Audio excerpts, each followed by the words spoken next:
À Saint-Pé-sur-Nivelle, sur le parking d'Intermarché, on peut voir un kiosque dédié à la collecte des bouteilles plastiques. Une machine qui délivre un bon d'achat dans le supermarché en échange des bouteilles. Avant, on allait au Leclerc à Saint-Jean. Et du coup, on fait les courses ici. Et j'achète mon beurre, souvent gratuitement, avec le bon. Ce kiosque est le premier en France. Il a été installé en décembre 2013. Direction le siège social du syndicat mixte Bicigarbia.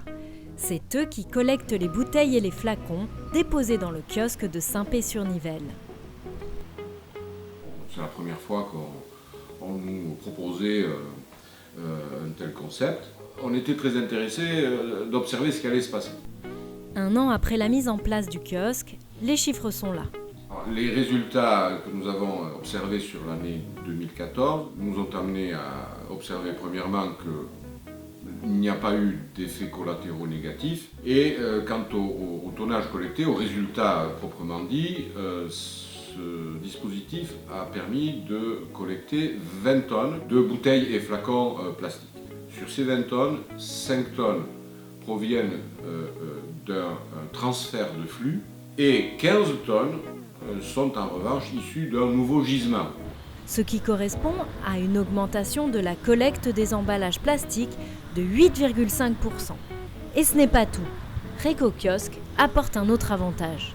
Lorsque tout cela passe en centre de tri, eh bien on s'aperçoit que le taux de refus de ce qui est collecté dans un kiosque Réco est proche du zéro.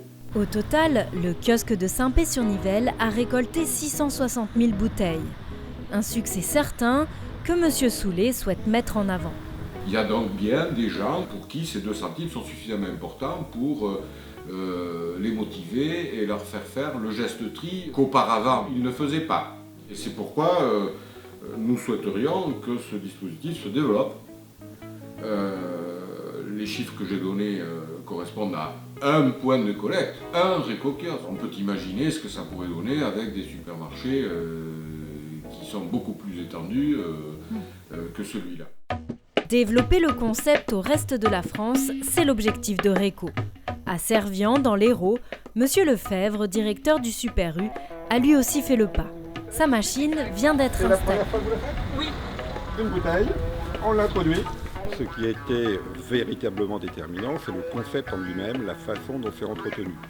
C'est le prestataire qui fait son affaire personnelle de la gestion de l'ensemble de la récolte des bouteilles. Nous lui accordons finalement, nous, 2 places de parking, que vous voyez au sol. C'est notre seule contrainte, avec un branchement électrique. C'est pas grand-chose en termes de consommation, puisque bien que ce soit du courant faible, c'est uniquement de l'informatique que nous alimentons, il n'y a pas de consommation. Nous, notre prestation, c'est de communiquer et faire venir nos clients pour rapporter leurs bouteilles. Le fait à ces clients de venir chez nous pour nous rapporter ces bouteilles, c'est un potentiel d'achat de plus dans notre magasin, donc il y a une synergie entre nous deux, il y a une solidarité, il y a une coopération. Un concept que M. Lefebvre considère donc comme gagnant-gagnant. C'est certain que dire à nos clients qui viennent tous les jours « rapportez vos bouteilles, on va vous donner des sous », il n'y a pas un plus pour nous. Par contre, ce qui est important, c'est de drainer des clients d'ailleurs qui ne viennent pas habituellement chez nous, qui, apportant leurs bouteilles en recyclage, vont effectivement se fidéliser chez nous. C'est un moyen d'augmenter notre chalandise, notre volume d'affaires. Et en prime, on fait du bien à la planète. Une fois collectées, les bouteilles deviennent une nouvelle ressource. Elles sont transformées et serviront à la fabrication de fibres textiles, de barquettes ou encore à nouveau de bouteilles en plastique. La boucle est bouclée, c'est un exemple parfait d'économie circulaire.